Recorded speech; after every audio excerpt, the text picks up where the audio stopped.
တချို့လူတွေတချို့ relationship တွေတချို့ရလဒ်တွေကိုတင်အရန်ဖက်တွယ်ထားလေလေတင်ပို့စိုးရိမ်လာတယ်ပိုနာကျင်လာတယ်ပိုပင်ပန်းလာတယ်ဆိုတာတင်သတိထားမိဘူးလားဒါပေမဲ့လူများစုမသိသေးတဲ့အမှန်တရားတစ်ခုရှိတယ်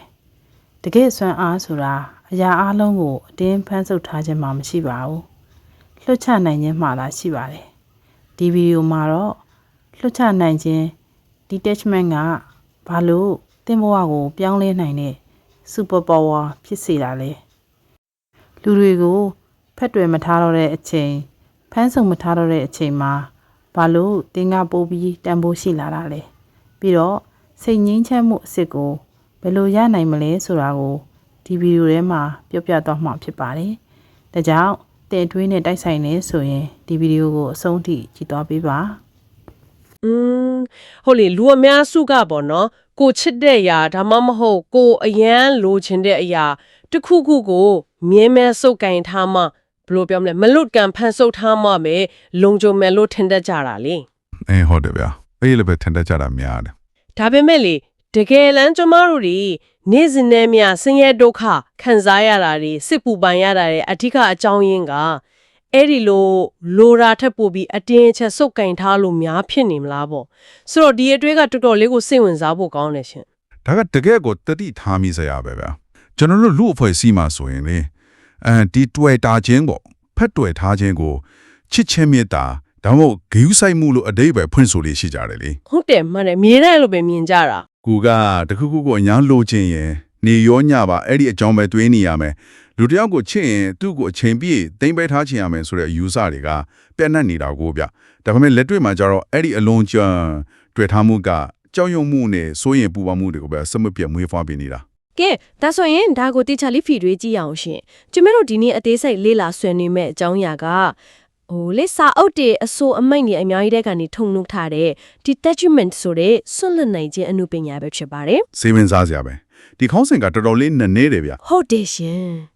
ဒီနေရာမှာလူတော်များများအထင်လွဲတတ်တာပါအဲ့ဒီဆွန့်လွတ်တယ်ဆိုတာကိုခန်းစားခြင်းမဲ့သွားတာဒါမှမဟုတ်အေးဆက်ဆက်ထစ်သွားတာလို့မြင်ကြတာပဲဘယ်လိုပြောမလဲငါ group မဆိုင်တော့ဘူးဆိုပြီးလင်းလူရှူလိုက်တာမျိုးလို့ထင်ကြတယ်လေအဲ့ဒါကကြီးမားဆုံးနားလည်မှုလဲမခြင်းတခုပဲဗျတကယ်ဆွန့်လွတ်နိုင်ခြင်းဆိုတာငါဘာကောမှ group မဆိုင်ဘူးလို့ပြောတာမဟုတ်ဘူးလေဆိုတော့ဘယ်လိုမျိုးလဲရှင်သူကငါအကောင်းဆုံးကြိုးစားမယ်ဒီရအောင်ငါတန်ဖိုးထားတယ်ဒါမဲ့ရလက်ကိုငါစိတ်တိုင်းကြထီအောင်အတင်းကျပ်ထင်းချုပ်ရင်နဲ့ငါကောင်ကတော့အပြောက်ဆုံးမခံဘူးဆိုတော့စိတ်ပိုင်းဆိုင်ရာလွတ်လပ်ခွင့်မျိုးပါဗျာ။အော်နားလည်ပြီ။ဥပမာချစ်ချင်းမေတ္တာတို့အသက်မွေးဝမ်းကြောင်းအောင်မြင်မှုတို့ဓမ္မမို့ဘဝရဲ့အချင်းအခါတွေကိုပေါ့လေကျွန်တော်တို့ကမြွာပတ်ကျိုးလိုမျိုးအတင်းဆွေးချီပြီးပုံသွင်းလို့မရဘူးဆိုတာကိုလက်ခံလိုက်တာပဲ။ဒါကလေရေကိုစုပ်ခွင်တဲ့သဘောတရားလိုမျိုးပေါ့။ဟုတ်တယ်အဲ့ဒီဥပမာကအရန်ထီမီလေ။ဟုတ်ကျမတို့လက်ထဲမှာရေရှိနေတယ်ဆိုပါတော့အဲ့ဒီရေကိုမထွက်သွားစေခြင်းလို့လက်သေးကိုတင်းကြပ်ဆုပ်လိုက်မယ်အတင်းဖြစ်ညစ်ထားလိုက်မယ်ဆိုရင်လေရေတွေကလက်ချောင်းတွေကြားထဲကနေဖိအားကြောင့်ပိုပြီးရိုးစိမ့်ထွက်သွားမှာပဲဖိအားများလေရေကထွက်ပြေးဖို့လမ်းကြောင်းရှာလေပဲလေအတိအကျပါဒါလည်းမဲ့လက်ကိုပေါ့ပါလေးဖြန့်ထားမယ်ဆိုရင်တော့ရေတွေကလက်ထဲမှာအေးဆေးတည်ရှိနေနိုင်တယ်လေအဲ့လိုတဘောမျိုးမဟုတ်လားရှင်မှန်ပါဗောဒီမှာအလွန်စိတ်ဝင်စားဖို့ကောင်းတာကအဲ့ဒီရေကိုစုပ်ကင်တဲ့ဥပမာက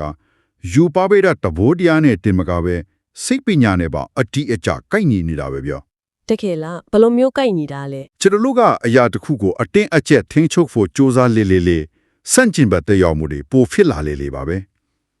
ကိုကအချီနေတစ်ခုကိုအတင်းထစ်စေခြင်းတဲ့အခါကိုရဲ့စိတ်ဆွမ်းရည်တွေကတင်းမာသွားတယ်စိတ်တွေကတင်းကျပ်သွားတာပေါ့နော်ဟုတ်တယ်အဲ့ဒီလိုတင်းမာသွားတဲ့အခါအရာကိုတဘာဝအတိုင်းတွေးတော့ဆုံးဖြတ်နိုင်စွမ်းရောကျသွားပြီးအမားတွေပိုလို့မိလာတယ်အတင်းဖြစ်ညစ်ထားတဲ့လက်ထက်ကရေတွေထွက်သွားသလိုပဲကိုလိုချင်တဲ့အရာတွေကလည်းကိုလက်ထဲကနေလွတ်ထွက်သွားတတ်တယ်ဗျဟုတ်ပြီဆိုတော့အဲ့ဒီတင်းမာမှုနဲ့စပြီးမျောလင့်ချက်တွေဝင်လာပဲငါဒီလောက်စ조사ထားတာဒီလောက်အချိန်ပေးထားတာဒီလိုလေးတော့ဖြစ်လာမှမာရမယ်ဆိုတဲ့တောင်းဆိုမှုပေါ့နော်အဲ့ဒါပေါ့အဲ့ဒီဖြစ်လာမှမာရမယ်ဆိုတဲ့စီးမြင်လေးကပဲကျမတို့ကိုဒုက္ခပေးနေတာလို့ထင်တယ်ရှင်တကယ်ကိုအတိအကျပဲဆင်းရဲဒုက္ခဆိုတာလေးကင်ပါအခြေအနေတွေအကြောင်းချီဖြစ်လာတာမဟုတ်ဘူးဗျာ ကိုကဘလို့ဖြစ်ရမယ်ဆိုပြီးကြိုတင်တတ်မှတ်ထားတဲ့မျောလင့်ချက်တွေနဲ့လက်တွေ့အခြေအနေကွဲလွဲတော်ရအခါခစားရတဲ့နာကျင်မှုဖြစ်တယ် မျောလင့်ထားတာနဲ့မတူတော့ရင်နာကျင်ရတာပေါ့ ဟုတ်တယ်တွေ့တာမှုကဒီလောက်ရမှဒါမှမဟုတ်ဒီလူငါကိုချစ်မှငါအဆင်ပြေမယ်လို့တတ်မှတ်တယ်စွန့်လွတ်နိုင်မှုကကြတော့ငါဒီလောက်ကိုလိုချင်တယ်ရအောင်လဲစူးစမ်းမယ်ဒါပေမဲ့မရခင်ရင်လည်းငါအဆင်ပြေနေမှာပါပဲဆိုတဲ့ခိုင်မာတဲ့ယုံကြည်မှုကိုတိစောက်ထားတာဗျာ ဆိုလိုတာကပင်ပအရာတွေကကိုယ့်ရဲ့စိတ်ချမ်းသာမှုကိုလာပြီးမချဲလဲနိုင်တော့ဘူးနော် မှန်ပါတယ် ဒါပေမဲ့လေဒီနေရာမှာကျွန်မစောရကတက်ချင်တာလေးတစ်ခုရှိတယ် ရပါတယ်ပြောပါဗျာ စွန့်လွတ်နိုင်မှုကိုလူတော်များများကသဘောတရားအရလက်ခံပြီးမြဲတကယ်တမ်းလက်တွေ့မှာကြောက်ကြရဲ့လေဘာလို့လဲဆိုတော့တကယ်လို့ကျွန်မတို့ကဘာပဲဖြစ်ဖြစ်အဆင်ပြေပါတယ်ဆိုပြီးရလာအပေါ်စွန့်လွတ်လိုက်မယ်ဆိုရင်ဒီလူတွေမှာစ조사ခြင်းစိတ်ဒီပျောက်ဆုံးမတွားနိုင်ဘူးလား ဒါကစဉ်းစားစရာပဲ ဟုတ်တယ်လေရီမချက်ဒီအတွက်ပြင်းပြင်းထန်ထန်တွန်းအားပေးမဲ့လွန်ဆုံမှုတွေရော့ကျတွားနိုင်တယ်လားဆိုတော့ကိုတွေးမိလို့ရှင် ဒါဟာအမင်းများဆုံးနဲ့အရေးကြီးဆုံးမေးခွန်းတစ်ခုပဲဗျာတကယ်တမ်းကျတော့လေဘာပဲဖြစ်ဖြစ်အဆင်ပြေတယ်ဆိုတာဘာမှမလုပ်ပဲပြင်းရီစွာထိုင်နေတာကိုဆိုလိုတာမဟုတ်ဘူးရလက်အပေါ်မှာတွားပြီးစိတ်လို့ရွှာမှုတွေကိုမချီနှောင်ထားတော့ဘူးလို့ဆိုလိုတာ ဟုတ်ကဲ့ စဉ်းစားကြည့်ပါဗျာကိုကအလုပ်တစ်ခုလုပ်နေတယ်ဒီအလုပ်အောင်မြင်မှကိုယ့်ဘဝတောင်ဖို့ရှိမယ်လို့တွေးထားရင်အဲ့ဒီအလုပ်လုပ်နေချိန်မှာစိုးရင်စိတ်တွေအမားလုပ်မိမှကြောက်တဲ့စိတ်တွေအပြည့်နေပဲလေဒါကကြောက်ရွံ့မှုကနေအခြေခံတဲ့အတုအယောင်တွန်းဟာပဲ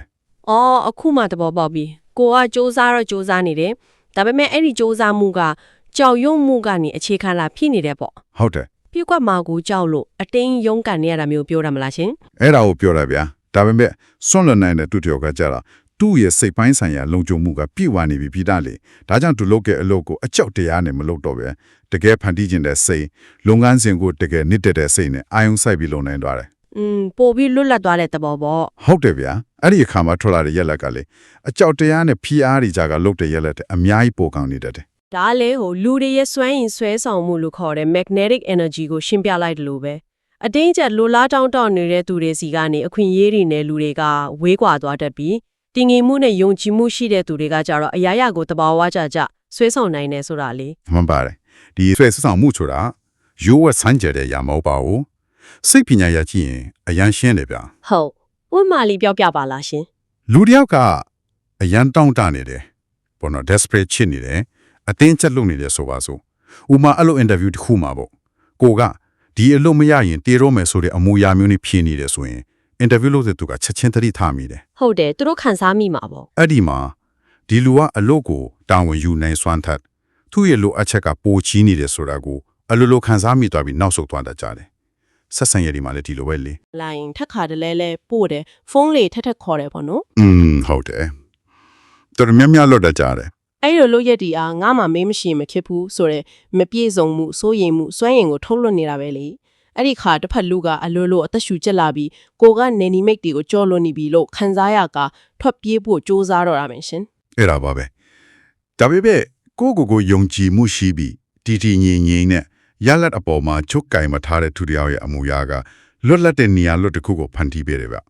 နေရာတက်တောင်တက်တာရှိတော့တာပေါ့ ဟုတ်တယ်သူနဲ့စကားပြောရတာဖီးရမရှိဘူးလုံခြုံတယ်လို့ခံစားရတယ်အဲ့ဒီလွတ်လပ်တဲ့နေရာလွတ်ထဲကမှအခွင့်အရေးတွေလူတွေကအလိုလိုစီးဝင်လာတဲ့တဘာဝပဲဒါကြောင့်ဆွန့်လွတ်နိုင်ခြင်းဟာဆွဲဆောင်မှုရဲ့အမြင့်မားဆုံးပုံစံလို့ပြောကြတာပါဗျာ တကယ်ကိုဟုတ်ပါပဲဒါပေမဲ့လေဒီလောက်အထိဆွဲဆောင်မှုရှိပြီးအကျိုးကျေးဇူးများတာကိုသိတည်ကြီးနဲ့ဘာကြောင့်ကျမတို့တွေကလက်တွေ့မှာစွန့်လွတ်ဖို့ဒီလောက်တောင်ခက်ခဲနေရတယ်လေ အဲ့ဒါကတော်တော်လေးစိတ်ဝင်စားဖို့ကောင်းတဲ့အချက်ပဲ ဟုတ်ကျမတို့လေးလာထားတဲ့အချက်အလက်တွေအရာတော့ဒါဟာအတ္တပေါ့နော် ego ကြောင့်လို့ဖော်ပြထားတယ် ဟုတ်တယ်ဗျာအဓိကကြည်ရခံကအဲ့ဒါပဲ ဒီညမှာခဏရက်ပြီးအတ္တဆိုတာကိုနည်းနည်းရှင်းကြည့်ခြင်းနဲ့ရှင်ကျမတို့ပုံမှန်သုံးနေကြ तू ကအတ္တကြီးတယ်ဆိုတဲ့မာနကြီးတာတကူကောင်းစန္တာမျိုးကိုဆိုလိုတာလားဒါမှမဟုတ်ဒီထက်ပိုနည်းနည်းတဲ့စိတ်ပညာသဘောတရားတစ်ခုလား အရန်ကောင်းတဲ့မြေခွန်းပါဗျာဒီမှာပြောတဲ့အတ္တဒါမှမဟုတ် ego ဆိုတာမာနကိုဆိုလိုတာမဟုတ်ဘူး ဒါဆိုဘာကိုပြောတာလဲရှင် ကျွန်တော်တို့ရဲ့စိတ်ကသူကိုယ်တိုင်လုံခြုံတယ်လို့ခံစားရအောင်ဖန်တီးထားတဲ့ရှင်တန်ကြီးရန်ထျားပါလေ survival mechanism လို့ပြောရင်ပုံမှန်ပဲဗျာ ego ကအပြောင်းလဲကိုတေချာပေါက်ကြောက်တယ်သူကယဉ်နှီးကျွမ်းမွယ်မှုနဲ့တေချာရည်ရမှုကိုပဲအမြဲတမ်းရှာဖွေတယ် ဆိုလိုတာကအပြောင်းလဲမလုပ်ချင်ဘူးပေါ့ ဟုတ်တယ်အခြေအနေတစ်ခုကကိုယ့်အတွက်ဘယ်လောက်ပဲစိုးရွားနေပါစေ ego အတွက်ကတော့ငါတိထားတဲ့အကျွမ်းတဝင်ရှိတဲ့အဆိုးက ငါမတိသေးတဲ့အပြောင်းလဲချက်ပို့ပြီးလုံခြုံတယ်လို့ယူဆတတ်တယ်ဗျာ ဒါကြောင့်ကိုနဲ့မကိုက်နေတော့တဲ့အတိတ်ကဆက်ဆံရေးတွေအစိတ်သက်နေတဲ့လုပ်ငန်းခွင်တွေကိုမစွန့်လွတ်နိုင်ပဲဖက်တွယ်ထားတတ်ကြတာပေါ့နော် အတိအကျပဲ ဒါကတစ်ပင်တပင်ကတေဆုံးနေတဲ့ရွက်ဟောင်းတွေကိုအတင်းဖက်တွယ်ထားမယ်ဆိုရင်ရွက်တစ်တွေထက်လာဟုနေရာမရှိတော့ဘူးဆိုတဲ့သဘောတရားလိုပဲအဟောင်းကိုမစွန့်ပဲအစ်စ်ကိုမျောလင်းလို့မရဘူးလေ မှန်ပါတယ်အပြောင်းလဲဆိုလားအဟောင်းကိုတည်ဆုံးခွေပြုလိုက်မှအစ်စ်ကမွေးဖွားလာနိုင်တာကိုဗျာကျွန်တော်တို့လူသားတွေလည်းထိုနည်း၎င်းပါပဲ အဲ့ဒီအချိန်ကိုပိုးပြီးငင်တအောင်ကျမဒီလိုလေးတွေးကြည့်မိတယ်ရှင်ဥပမာဒါကိုနဲ့အရွယ်စားလုံးမမတော်တော့တဲ့အင်ဂျီဟောင်းကြီးတစ်ထဲဝတ်ထားသလိုပဲ ဆက်ပြောပါအောင်ဗျာ အင်ဂျီကအရန်ကျက်နေပြီချုပ်ရိုးတွေလည်းပြဲနေပြီဝေးရတာအသက်ရှူရအောင်ခတ်နေပြီဒါပေမဲ့ဒါကငါအရင်ကတည်းကဝတ်လာတာပဲငါနဲ့အကျွမ်းတဝင်ရှိရင်ပြီးတော့ငါဒီအင်ဂျီဝယ်တော့ငါပိတ်ဆက်နေအများကြီးပေးကြတာဆိုတော့အကြောင်းပြချက်တင်နေလေချုပ်မဖြစ်ပဲအတင်ဝတ်ထားတာမျိုးပေါ့ ဟုတ်တယ်လူတွေအဲ့လိုလောက်တတ်ကြတယ် အဲ့ဒီပိတ်ဆက်နေအများကြီးပေးခဲ့ရတာဆိုတာကျွန်မတို့စိတ်ပညာမှာခေါ်တဲ့ sunk cost fallacy ပေါ့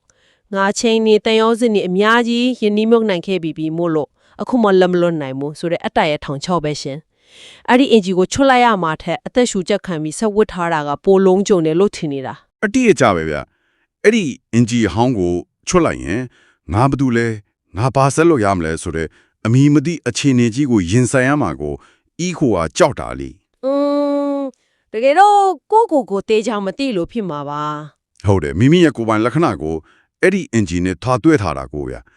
ျဒါကအရေးကြီးတဲ့မိခွန်းတစ်ခုကိုဖြစ်ပေါ်စေပါတယ်တေချာစဉ်းစားကြည့်ရင်လေတခါတည်းမှစက်ကြဝဠာကဒါမှမဟုတ်တဘာဝတရားကကိုးပွားတဲ့ကနေအဲ့ဒီလိုမတော်တော့တဲ့ຢာတွေကိုအတင်းအကျပ်ဆွဲချုပ်ပစ်လိုက်ကြမျိုးကြုံရတယ်လေ ဘယ်လိုမျိုးလဲရှင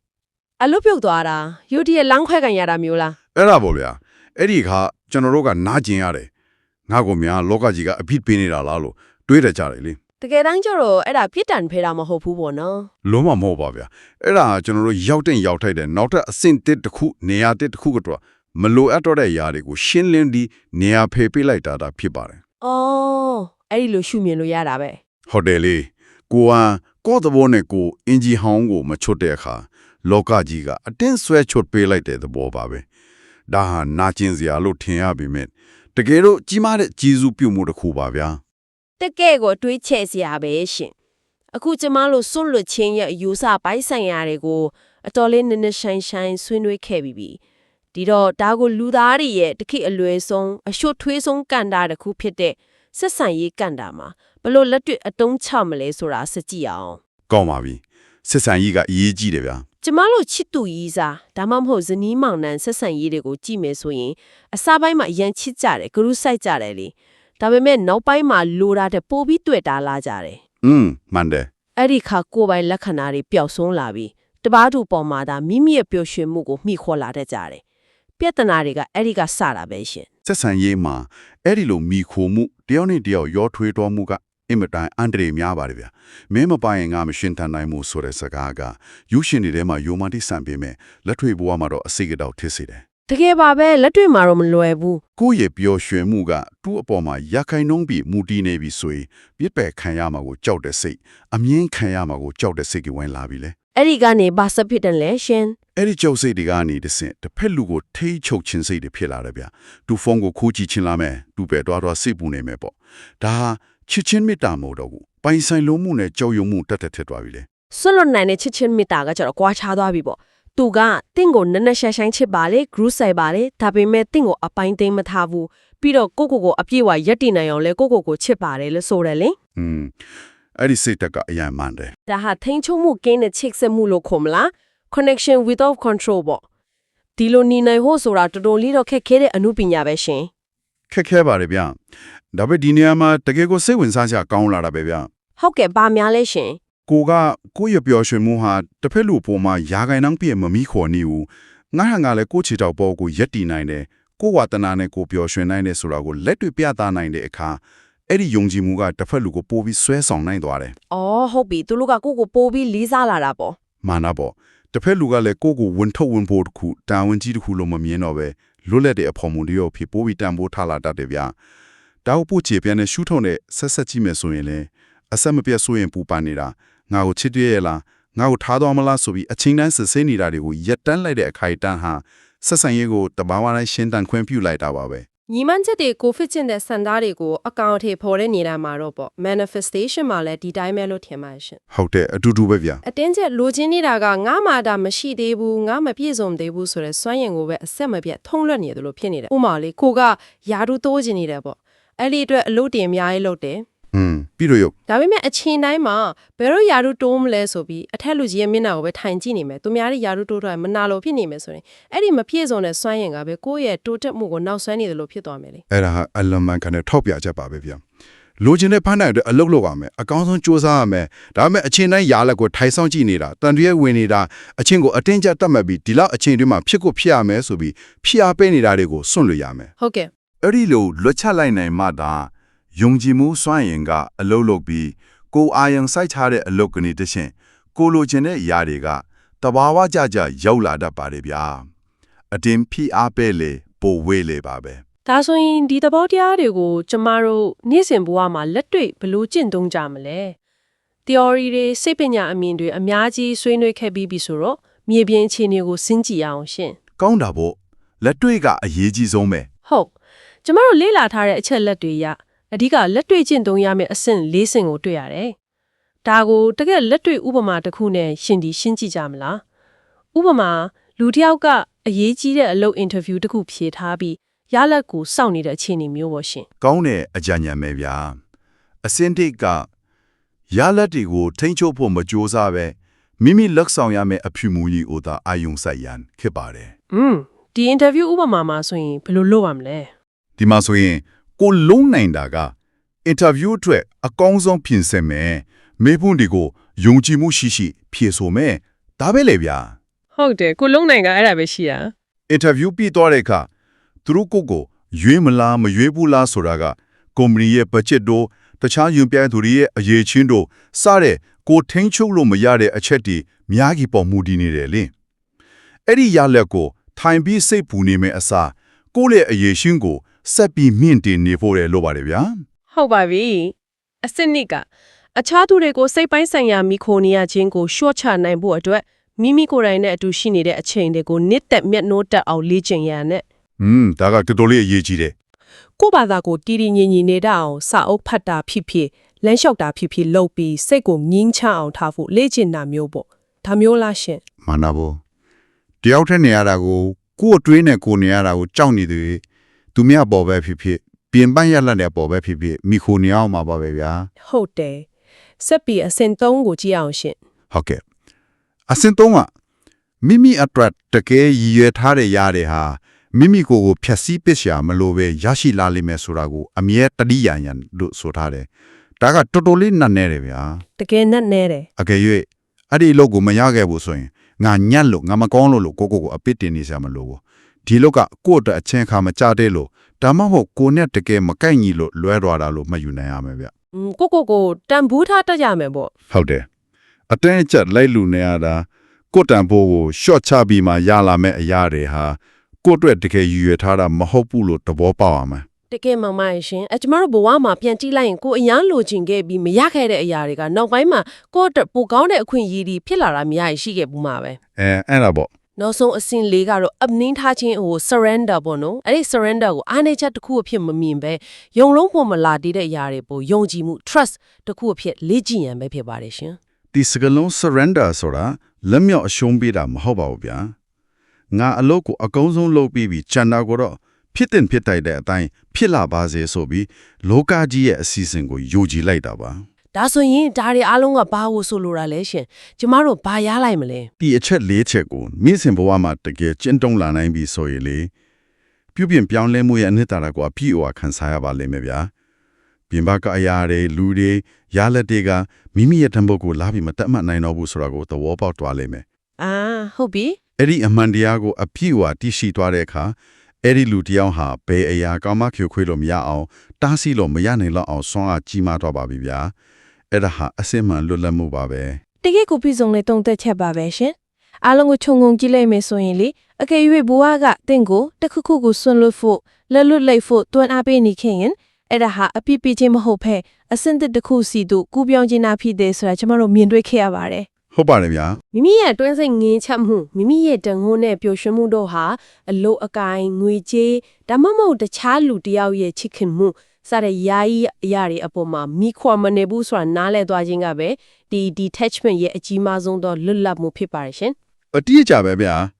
တွေ့တာချင်းကလုံခြုံမှုကိုပေးတယ်လို့ထင်ရပါမယ်တကယ်လုံခြုံမှုအစစ်မှန်ဆိုတာယာအားလုံးကိုဆွန့်လွတ်ဖို့အသင့်ဖြစ်နေတဲ့ရဲရဲနဲ့စိတ်နှလုံးထဲမှာပဲရှိတာပါ ဒါဆိုရင်ဒီနေ့အသေးစိတ်လေးလံဆွေးနွေးမှုရဲ့အဆုံးသတ်အနေနဲ့ပေါ့လေနားဆင်နေတဲ့သူတွေကိုဒီလိုလေးတွေ့ဖို့ခြံရည်ခဲ့ကြပါရရှင်လူသားတွေအနေနဲ့ဆုံးရှုံးသွားမှာကိုအကြောက်ဆုံးအရာတွေကမိမိတို့ရဲ့တိုးတက်မှုကိုပိတ်ပင်နေတဲ့အကြီးမားဆုံးအဟန့်အတားတွေဖြစ်နေတတ်ပါတယ်ဒါဆိုရင်ဘဝမှာကြုံတွေ့ရတဲ့ဆုံးရှုံးမှုတိုင်းကိုနာကျင်စရာဒါမှမဟုတ်အရှုံးတစ်ခုလုံးမမြင်တော့ပဲမိမိရဲ့အစစ်အမှန်စွမ်းရည်တွေအခွင့်အလမ်းသစ်တွေထွက်ပေါ်လာဖို့အတွက်လွတ်လပ်တဲ့နေရာလွတ်တစ်ခုကိုဖန်တီးပေးလိုက်ခြင်းသာဖြစ်တယ်လို့ရှုမြင်ကြည့်ရင်ဘယ်လိုနေမလဲ အရန်ကောင်းတဲ့မေခွန်းပဲဗျာ တင့်ဘဝမှာဘာဒီများဆက်ဖြစ်လာနိုင်မလဲပေါ့အဲ့လွတ်လပ်တဲ့နေရာလွတ်ထဲကိုဘလို့အန်စောစရာကောင်းတဲ့ຢာတွေဝင်ရောက်လာနိုင်မလဲဆိုတာကိုကိုယ်တိုင်ဆက်လက်ရှာဖွေကြည့်ကြပါလို့တိုက်တွန်းရင်ဒီနေ့ဆွေးနွေးမှုကိုရန်နာလိုက်ပါတယ်ရှင်အားလုံးပဲကျေးဇူးတင်ပါတယ်